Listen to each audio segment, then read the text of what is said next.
अगर आप class 11th के स्टूडेंट्स हैं और झारखंड बोर्ड के टर्म 1 के एग्जाम में अपीयर होना चाह रहे हैं तो मेरा ये वीडियो आपके लिए बहुत ही इम्पोर्टेंट होगा। तो स्टूडेंट्स, वीडियो के इस लेक्चर में मैं झारखंड वेबसाइट के जो फिजिक्स सेट 1 के क्वेश्चंस हैं उनके सॉल्यूशंस को मैं यहाँ पे अपलोड कर रहा हूँ। तो students, my name is Neeraj Sinha and you are watching the science revision YouTube channel. अगर आप अनदर क्लास के स्टूडेंट्स हैं तो आप iTab पे जा करके द साइंस विजन चैनल्स में प्लेलिस्ट को एक्सेस कर सकते हैं एंड बेहतरीन कंटेंट आप लोगों के लिए अपलोड करके रखा है हम लोगों ने, वहां आप लोग जा करके देख सकते हैं। ओके स्टूडेंट्स, तो चलिए स्टार्ट करते हैं।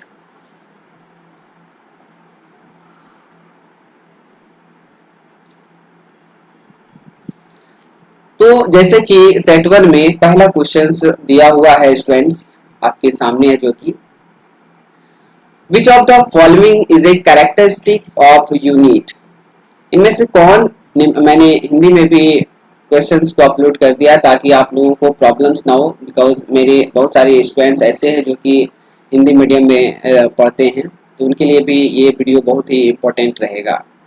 तो निम्नलिखित में से कौन सी इकाई की विशेषता है? तो इकाई की विशेषता क्या होती है? ऐसा यूनिट क्या होते हैं? स्टैंडर्ड यूनिट जो कि किसी भी फिजिकल क्वांटिटी के होते हैं वो क्या होते हैं कि यूनिवर्सली एक्सेप्टेड होते हैं। यस, एवरीवेयर एक्सेसिबल होने चाहिए। ये कुछ कैरेक्टरिस्टिक्स है ऐसा यूनिट के, आप लोगों ने जो कि पढ़ा ही होगा। तो यहाँ पर जैसे कि कह रहा है the unit must be universally accepted, तो यस ये होना चाहिए। And it must be invariable and well defined, yes well defined होना चाहिए और हर जगह बदलना नहीं चाहिए इसका मान। ठीक है, हिंदी में भी देख सकते हैं आप, अपरिवर्तनीय है और अच्छी तरह से परिभाषित किया जाना चाहिए। It must be of suitable size, easily available हो जाना चाहिए। यानी कि ये सारे ऑप्शंस जो है ना वो ऐसा यूनिट और के जो कैरेक्टरिस्टिक है उनको फॉलो करते हैं। तो आप इसमें ऑप्शन डी में टिक लगाओगे, ऑल द एबव, उपरोक्त में सभी। ओके स्टूडेंट्स, तो चलिए नेक्स्ट क्वेश्चंस की ओर हम लोग चलते हैं। ओके स्टूडेंट्स, तो नेक्स्ट क्वेश्चन हमारा कहता है कि the dimensional formula of gravitational constant is. Dimensional formula क्या होता है ग्रेविटेशनल कांस्टेंट के? तो ग्रेविटेशनल कांस्टेंट आप लोग स्टूडेंट्स पढ़े होंगे ग्रेविटेशन में कि F इज इक्वल टू होता है G m1 into m2 upon r square. Right students, तो यहां से हम लोग देख सकते हैं कि क्या हो जाएगा, G is equal to F into r square by में m1 इंटू m2। अब इनके डायमेंशंस को हम लोग अगर कैलकुलेट करना चाहते हैं तो हो जाएगा, इसका न्यूटन होता है यानी कि m(L)T-2 एंड r का स्क्वायर का हो जाएगा l का स्क्वायर एंड मास है तो m हो जाएगा एंड m2 के लिए भी m यूज करेंगे, तो एक m और एक m कैंसिल हो जाएगा। यानी कि आप देख सकते हैं कि g का जो डायमेंशनल फॉर्मूला हो जाएगा वो आपका m का पावर -1, m को ऊपर ले जाएंगे एंड l का पावर हो जाएगा 3। ठीक है, यहाँ पे पावर 1 है और l का स्क्वायर है तो 2 + 1 बेस सेम रहेगा, तो पावर ऐड हो जाते हैं तो 2 + 1 3 हो जाएगा and t to the power हो जाएगा -2। राइट, तो आप देख लीजिए कौन सा ऑप्शन है आपका। तो आप देख पा रहे हो कि आपका जो है वो ऑप्शन नंबर 3 यहाँ पर इस तरह से है, दैट मींस ऑप्शन 3 आपका राइट आंसर हो जाएगा। ओके स्टूडेंट्स, चीजें समझ में आ रही है आप लोगों को? तो चलिए अच्छी बात है, आगे चलते हैं हम लोग। ठीक है,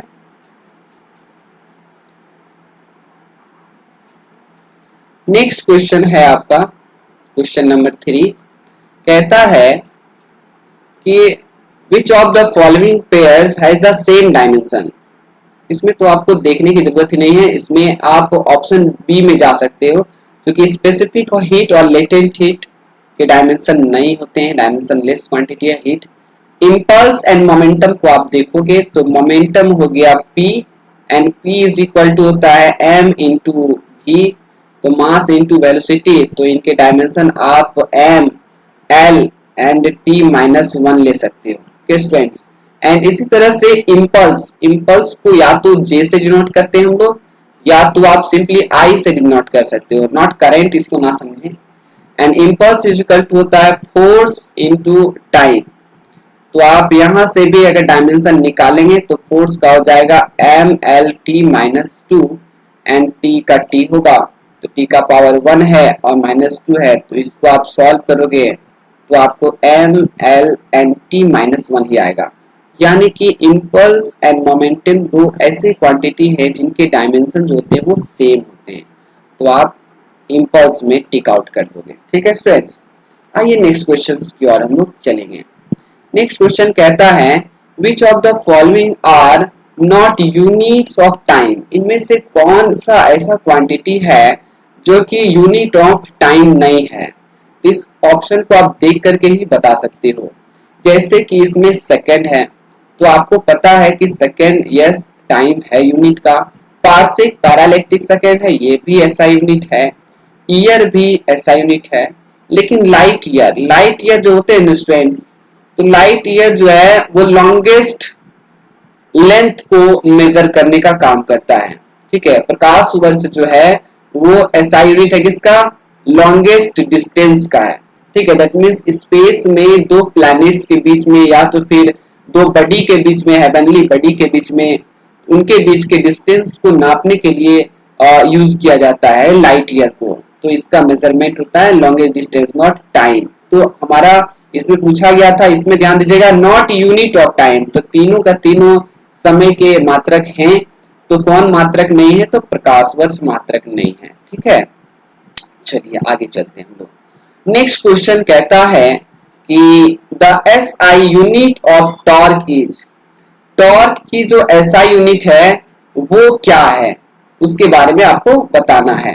तो स्टूडेंट्स, टॉर्क की जो एसआई मात्रक है, आइए हम लोग देख लेंगे कैसे होगा। उसके फॉर्मूले से हम लोग आसानी से फाइंड कर सकते हैं स्टूडेंट्स। तो torque tau is equal to, आप लोग पढ़े होंगे, फोर्स इनटू परपेंडिकुलर डिस्टेंस होता है, राइट। तो यहां से उसके यूनिट को अगर देखा जाए तो फोर्स का होता है न्यूटन एंड डिस्टेंस का हो जाएगा मीटर। इसको माइनस नहीं समझिएगा, ये हाइफन है। ठीक है, तो newton metre is the right unit. तो न्यूटन मीटर आपको ऑप्शन ए में दिया गया है, तो ऑप्शन ए आपका करेक्ट हो जाएगा। नेक्स्ट क्वेश्चन की ओर चलते हैं स्टूडेंट्स। नेक्स्ट क्वेश्चन कहता है कि the slope of velocity time curve. तो स्लोप ऑफ, देखो इस तरह के सवाल ना एक एग्जाम में आने ही वाले हैं। Slope of velocity time graph, slope of displacement time graph क्या बताते हैं। तो यहाँ वेलोसिटी और टाइम ग्राफ है, तो इसका अगर कर्व इस तरह से किसी भी तरह से जा रहा है तो आप क्या समझोगे कि अगर जैसे यहाँ से यहाँ तक लेते हैं तो इस समय वेलोसिटी u था, मान लो ये t1 टाइम है एंड t2 टाइम में उसकी वेलोसिटी चेंज होगी, यानी कि चेंज इन वेलोसिटी का खेल है। इस पॉइंट पर वेलोसिटी v है और इधर वेलोसिटी u है।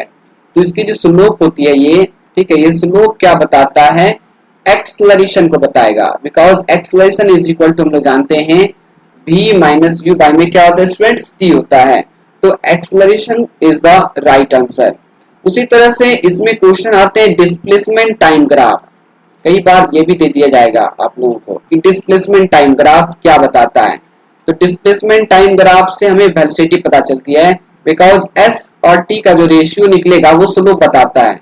हमेशा स्लोप क्या बताता है किसी ग्राफ का, तो वो जो ग्राफ जिन जिन चीजों का वेरिएशन शो कर रहा है उनका ही रेशियो बताएगा। तो डिस्प्लेसमेंट बाय टाइम का रेशियो जो होता है वो वेलोसिटी हो जाएगा and rate of change in velocity जो होते हैं वो एक्सेलरेशन हो जाएंगे। तो इसमें वेलोसिटी टाइम पूछा गया था, यानी ये वाला ग्राफ है। कई बार वेलोसिटी टाइम ग्राफ का एरिया पूछ देता है कि क्या शो करता है। तो याद रखिएगा वेलोसिटी टाइम ग्राफ की जो एरिया होती है वो डिस्प्लेसमेंट को बतलाती है, यानी कि आप ग्राफ का एरिया फाइंड कर दोगे, वहां से डिस्प्लेसमेंट फाइंड हो जाएगा। ओके स्टूडेंट्स, तो ये सब चीजें आपको दिमाग में रखनी है। तो डिस्प्लेसमेंट नहीं होगा, वेलोसिटी नहीं होगा, इसमें आपका एक्सेलरेशन राइट आंसर हो जाएगा। आइए नेक्स्ट क्वेश्चन की ओर हम लोग चलते हैं। ओके स्टूडेंट्स, नेक्स्ट क्वेश्चन कहता है कि a ball is projected with a velocity of 20 metre per second vertically. ये न्यूमेरिकल है। आप इतना समझ लीजिए कि 11 जैक बोर्ड में जो भी न्यूमेरिकल्स आएंगे वो फॉर्मूला बेस्ड ऑन होंगे। आपको बहुत ज्यादा दिमाग लगाने की आवश्यकता नहीं है। अगर थोड़े बहुत फॉर्मूले आप लोगों को याद है किसी क्वांटिटी का, तो वहां से क्वांटिटी से फॉर्मूले से ही आपका क्वेश्चन बन जाएगा। न्यूमेरिकल के लिए बहुत बच्चे हमारे परेशान रहते हैं, लेकिन मैं कहूंगा कि ज्यादा परेशान होने की नीड नहीं है। तो जैसे ये कहता है students, a ball is projected with a velocity of 20 metre per second vertically, यानी एक बॉल को जो है 20 मीटर 20 मीटर पर सेकेंड के स्पीड से ऊपर की ओर फेंक दिया जाता है।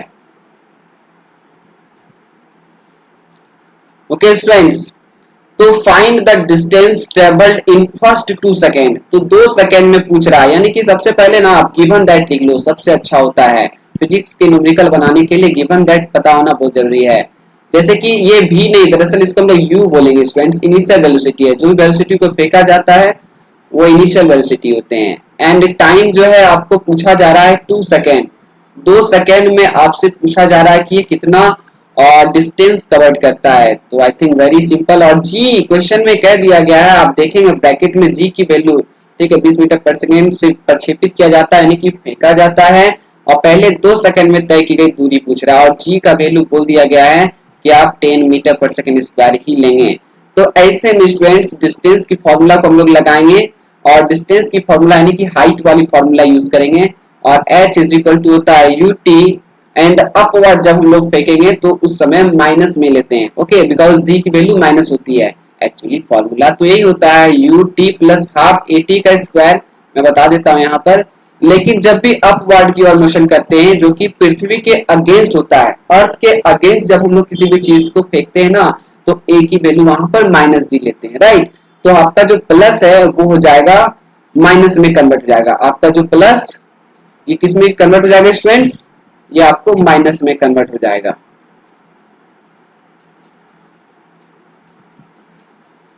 तो मैं इसको यहां कर देता हूं माइनस, ये लीजिए मैं इसको माइनस कर देता हूं, एंड हाफ जी टी का स्क्वायर। अब आई थिंक इस फॉर्मूले से निकाल पाना आप लोगों के लिए बहुत ही आसान हो गया है। u की वैल्यू है 20 एंड टाइम की वैल्यू है 2 second and minus half, and g की वैल्यू 10 लेने के लिए कही गई है, एंड t टाइम 2 सेकेंड दिया हुआ है, 2 सेकेंड का स्क्वायर कर देंगे हम लोग, तो 1 2 और 1 2 कैंसिल हो जाएगा। तो ये आपको आ जाएगा क्या स्टूडेंट्स, 20 इंटू 2 हो जाएगा 40, and minus 10 into 2 that means 20, तो 40 में से 20 जाएगा, तो 20 metre is the right answer. तो आप देख लें आपका जो ऑप्शन है वो कौन सा है, जाकर के इसको टिक आउट कर दें। तो ऑप्शन ए में आपको 20 मिलता है, देख लीजिए दोनों में, तो ऑप्शन ए आपका करेक्ट आंसर हो गया। आई बात समझ में? तो चलिए आगे चलते हैं हम लोग नेक्स्ट क्वेश्चन की ओर। तो नेक्स्ट क्वेश्चन में कहता है स्टूडेंट्स कि acceleration is which type of physical quantity. बहुत ही आसान सा सवाल है ये। जैसा कि एक्सेलरेशन आप लोग जानते हैं, उसमें एरो यूज करते हैं हम लोग, और ये वेलोसिटी से निकला है, जिसके पास एक्सेलरेशन के पास मैग्नीट्यूड भी होते हैं एंड डायरेक्शन भी होते हैं। तो इस क्वांटिटी में आपको कुछ लिखने की नीड नहीं है। अगर ऐसा सवाल आता है क्वांटिटी को पहचानने के लिए, तो आप तुरंत आंसर कर देंगे वेक्टर क्वांटिटी है, जो भी जो क्वांटिटी होंगे आप उसे टिक आउट कर देंगे, ठीक है। यानी कि यह एक सदिश राशि, कैसा राशि स्टूडेंट्स, सदिश राशि है। आई बात समझ में? तो अदिश जिसके पास परिमाण होता है, टेंसर जो कि मैग्नीट्यूड भी है डायरेक्शन भी है, बट वेक्टर्स के नियम का पालन नहीं करता, जैसे कि इलेक्ट्रिक करंट, तो वो टेंसर क्वांटिटी होते हैं। तो स्टूडेंट्स क्लास 11 में कुछ ही क्वांटिटी होंगी, velocity, displacement, acceleration, force, work done, electric power, sorry power only, energy. तो इन सबको आप, मैं तो कहूंगा कि इन कैसे क्वांटिटी है, इन सबको एक बार मेमोराइज कर लीजिए। बहुत जल्द मैं चार्ट भी एक अपलोड कर दूंगा नेक्स्ट वीडियो में, जहां आप देख पाओगे कि सारे क्वांटिटी कौन कौन से हैं, आप देख लोगे, ठीक है। चलिए नेक्स्ट क्वेश्चन की ओर चलते हैं हम लोग। क्वेश्चन नंबर 9 कहता है कि if the displacement of an object is zero, अगर डिस्प्लेसमेंट किसी ऑब्जेक्ट का जीरो, यानी कि बॉडी मोशन किया और वापस अपने पोजीशन पर आ गया, अगर वो ए से चलना स्टार्ट किया और बी तक गया और वापस बी से ए आया सेम पाथ में या कोई भी रास्ते से, मतलब नहीं है, अभी फाइनल पोजीशन उसका ए पॉइंट ही है, तो कहता है क्या कि डिस्प्लेसमेंट जीरो है, then what can we say about distance covered. यदि किसी वस्तु का विस्थापन शून्य है, तो हम उसकी तय की गई दूरी के बारे में क्या कर सकते हैं। दूरी ऋणात्मक होगी, कभी नहीं स्टूडेंट्स, दूरी कभी भी नेगेटिव नहीं हो सकती, ये बात याद रखिएगा, ठीक है। It must be zero. Zero जरूरी नहीं है, जीरो हो सकते हैं लेकिन मस्ट लगाया गया है, यह शून्य होना चाहिए ऐसा जरूरी नहीं है बिल्कुल भी। तीसरा, it can not be zero, यह शून्य नहीं हो सकता, ऐसा भी नहीं है, शून्य हो सकता है वो। तो आप ऐसे आंसर को भी डिस्कार्ड कर सकते हैं। बच गया चौथा आंसर, इट मे और मे नॉट बी जीरो, हो सकता है ये जीरो भी हो जाए और ये नहीं भी जीरो हो। ठीक है स्टूडेंट्स, तो जैसे कि अगर डिस्टेंस कवर्ड किया ही नहीं है स्टूडेंट्स, ठीक है, तो क्या कर सकते हैं कि वो जीरो पर ही है यानी एक पर ही है, ऐसा हम लोग कह सकते हैं। तो option D is the correct answer. यह शून्य नहीं हो सकता, अगर मोशन हुआ है तो वो शून्य नहीं हो सकता है, ऐसा भी आप लोग बोल सकते हैं। लेकिन जैसे कि क्वेश्चन में पता चलता है, if the displacement of an object is zero then what can we say about its distance covered. वो जीरो भी हो सकते हैं, अगर वो डिस्टेंस कवर्ड किया है, अगर कह देता कि ए से बी तक गया, ए से वापस बी तक गया और बी से वापस ए तक आ गया, तब हम लोग बोलते हैं डिस्टेंस तो जीरो नहीं हो सकता लेकिन डिस्प्लेसमेंट जीरो हो सकते हैं। तो ड्यूरिंग द मोशन ये दिमाग में रखिएगा। तो option D is the correct answer होगा। ठीक है, नेक्स्ट क्वेश्चन की ओर चलते हैं हम स्टूडेंट्स।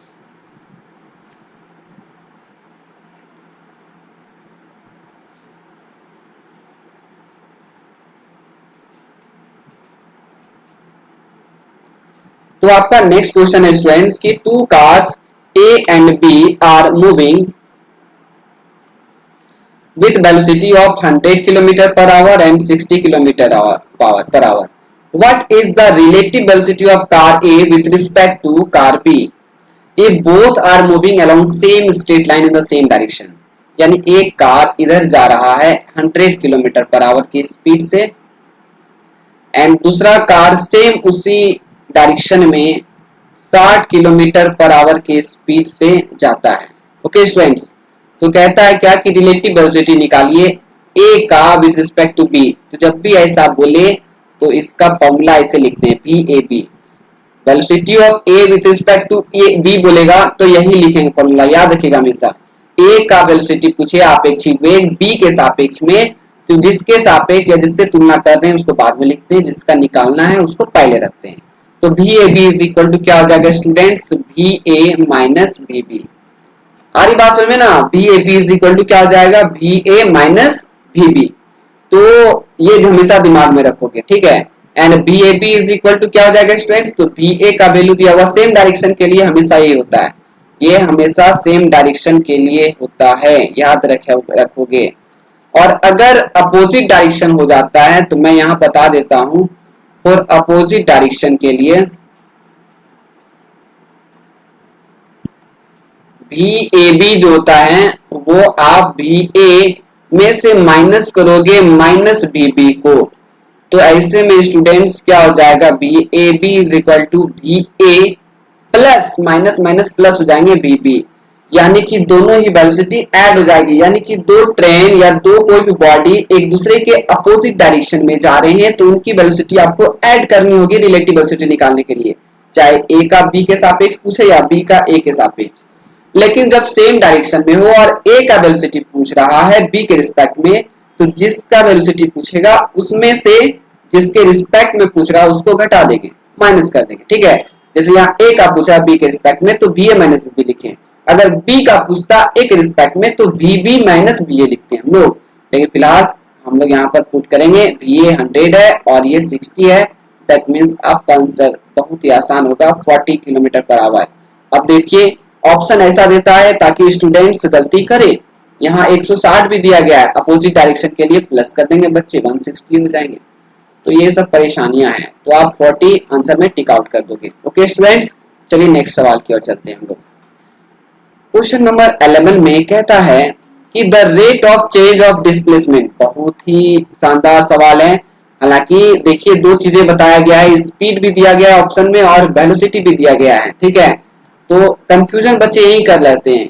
जैसे क्वेश्चन में डिस्प्लेसमेंट दिया यानी कि विस्थापन दिया होगा, यानी कि एस समझिए बाय में टी, और एस बाय में टी हमेशा याद रखिए वेलोसिटी होती है, रेट ऑफ चेंज इन या rate of change of displacement, ठीक है। आपका डेल एस बाय में डेल टी हो जाएगा, चेंज ऑफ डिस्प्लेसमेंट बाय में चेंज ऑफ टाइम। तो ये वेलोसिटी होंगे स्टूडेंट्स, ठीक है। ये क्या हो जाएगा वेलोसिटी, चूंकि डिस्प्लेसमेंट के बारे में पूछ रहा है। यहीं पर अगर डिस्टेंस के बारे में पूछ लेता हम लोगों से तो हम लोग वहां पर स्पीड लिखते हैं। तो इसमें कंफ्यूजन नहीं होना, बच्चे गलती करके आ जाते हैं इसी चीज में। देखिए स्पीड दिया गया लेकिन स्पीड नहीं होगा, एक्सेलरेशन भी नहीं होगा, यस वेलोसिटी हो जाएगा आपका। ओके, चलिए नेक्स्ट सवाल की ओर चलते हैं। क्वेश्चन कहता है कि analogue of mass in rotational motion is, mass का एनालॉग क्या है, दैट मींस घूर्णन गति में द्रव्यमान के समतुल्य राशि क्या है, जड़त्वाघूर्ण है, बलाघूर्ण है, या फिर कोणीय वेग है, या कोणीय संवेग है। तो इसके लिए भी आपको कंसेप्ट की जरूरत है। कोणीय संवेग नहीं होगा, एंगुलर मोमेंटम बिल्कुल भी नहीं होंगे, एंगुलर वेलोसिटी वेग भी नहीं होगा, टॉर्क भी नहीं होता है। हाँ, mass is the measurement of inertia हम लोग कहते हैं, यानी किसी भी बॉडी के पास जितना ज्यादा अमाउंट में मास होगा उसके पास इनर्शिया उतना ही ज्यादा होगी। तो मास का एनालॉग पार्ट है रोटेशनल मोशन में मोमेंट ऑफ इनर्शिया यानी कि जड़त्वाघूर्ण। ये बातें याद रखिएगा आप लोग, ठीक है। चलिए नेक्स्ट सवाल की ओर हम लोग चलेंगे। तो नेक्स्ट सवाल है हमारा स्टूडेंट्स क्या कि टू बुलेट्स है are fired simultaneously horizontally and with different speed from the same place, which bullet will hit the ground first. यानी एक साथ क्षैतिज रूप में, क्षैतिज दिशा में बोला जा रहा है कि किसी जो बुलेट है उसको प्रोजेक्टेड किया जाता है। जैसे कि यहीं से मान लीजिए दोनों को प्रोजेक्टेड करते हैं हम लोग, ठीक है, अलग अलग गति के साथ। तो दो गोलियां चलाई जाती है, कौन सी गोली पहले जमीन से टकराएगी। तो जैसे कि यहां से आप फेंकोगे, अगर हॉरिजॉन्टल डायरेक्शन में फेंकते हैं तो यहाँ पर एक बातें चीजें सेम है कि बॉडी हॉरिजॉन्टल डायरेक्शन में स्पीड को कम बेसी करने बोलेगा ना, तो समझ जाना क्या कि वो हॉरिजॉन्टल डिस्टेंस कम और ज्यादा कवर करेगा। लेकिन दोनों ही बुलेट को सेम हाइट से प्रोजेक्टेड अगर किया जा रहा है तो दोनों तो सेम हाइट कवर करेगा ना वर्टिकल डिस्टेंस में। और पूछा जा रहा है जमीन की बात कि जमीन में कब तक हिट करेगा, तो दोनों सेम हाइट से कवर किया। और वर्टिकल मोशन, चूंकि प्रोजेक्टाइल मोशन में दो डायमेंशनल में मोशन होते हैं, हॉरिजॉन्टल मोशन भी होता है और साथ ही साथ वर्टिकल मोशन भी होता है। तो यहाँ आपको वर्टिकल मोशन पर ध्यान देना है। तो वर्टिकल मोशन में हाइट दोनों ही बॉडी का सेम है, सेम कवर कर रहा है दोनों ही बुलेट, और हाइट भी अगर सेम है और दोनों की वेलोसिटी भी सेम ही है, UA is equal to UB।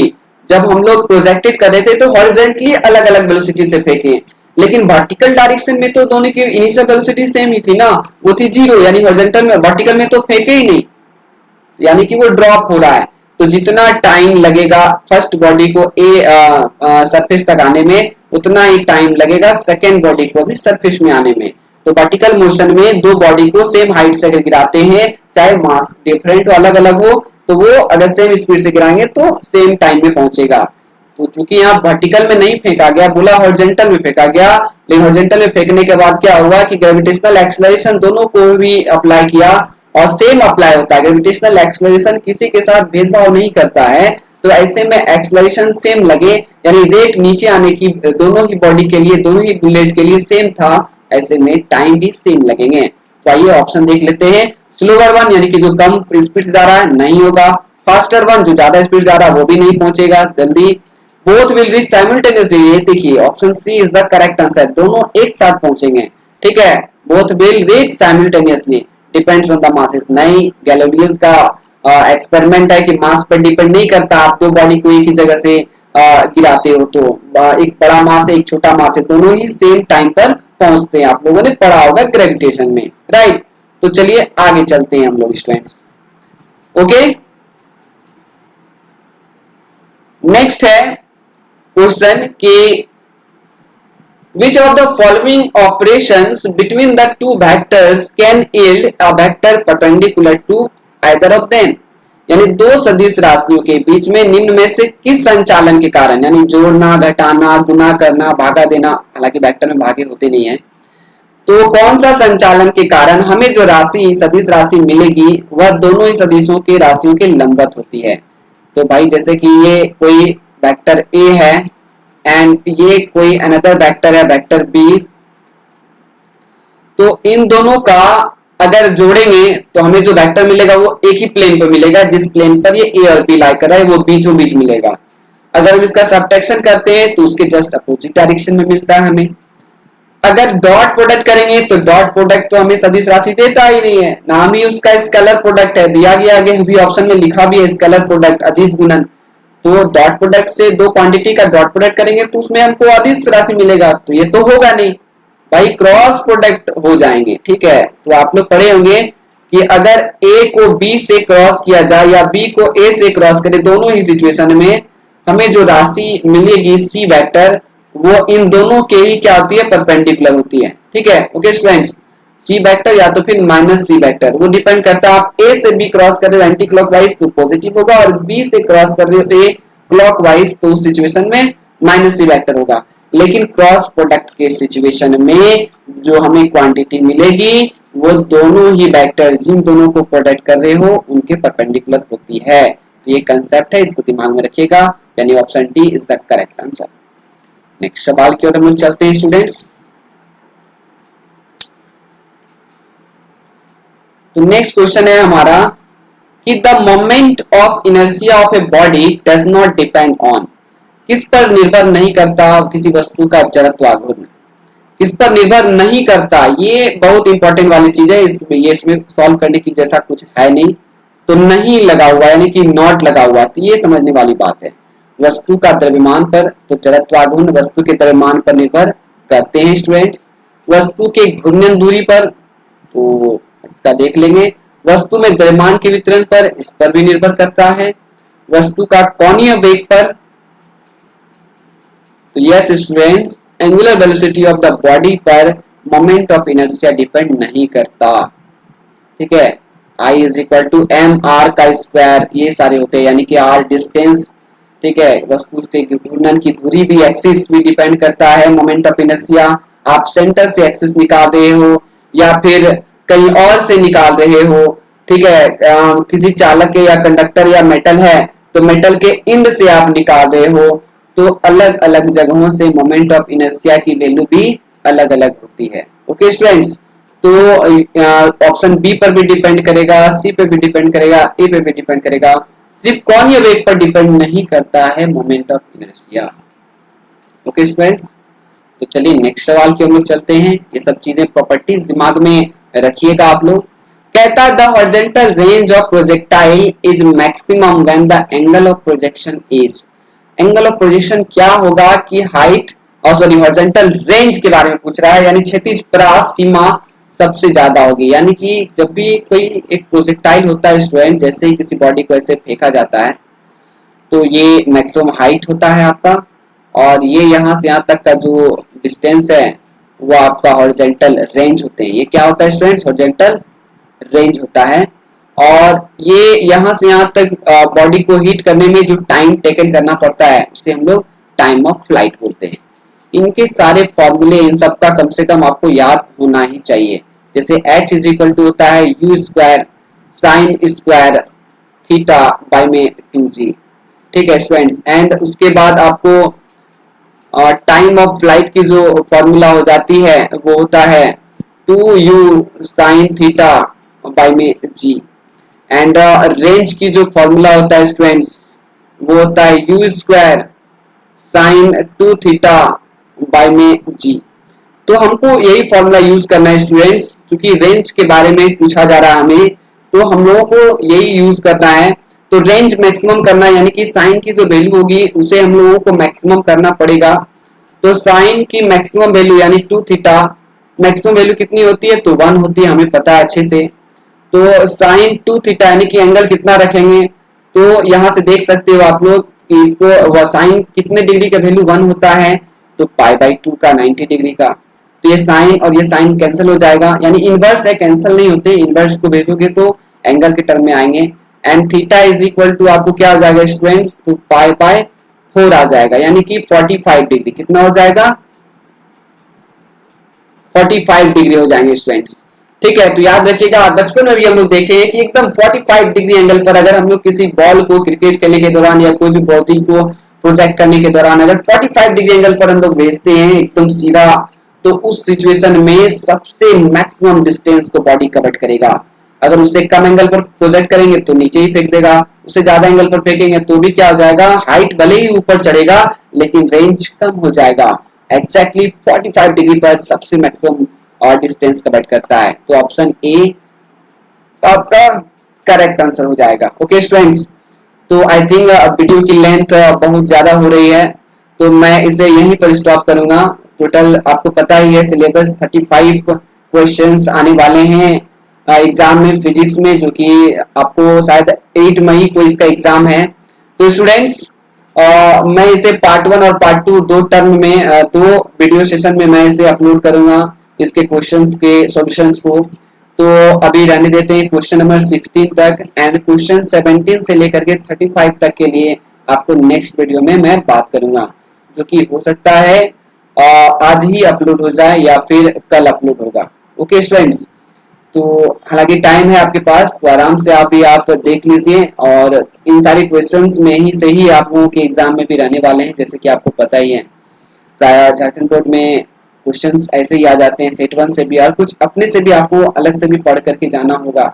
लेकिन मैंने आप लोगों से वादा किया है कि सेट 1 के जो सॉल्यूशन है एंड साथ ही साथ सेट 2 के भी जो सॉल्यूशन है, मैं उसे एग्जाम से पहले ही अपलोड कर दूंगा, ताकि आप लोग उसे देख करके आराम से एग्जाम देने के लिए जाएं। और अगर आप स्पेशल प्रिपरेशन करना चाहते हैं तो आप कोचिंग विजिट कर सकते हैं द साइंस विजन। वहाँ पर क्लास 11 की कुछ और भी क्वेश्चंस को, इम्पोर्टेंट क्वेश्चंस का प्रैक्टिस कराना स्टार्ट कर रहे हैं हम लोग, ठीक है।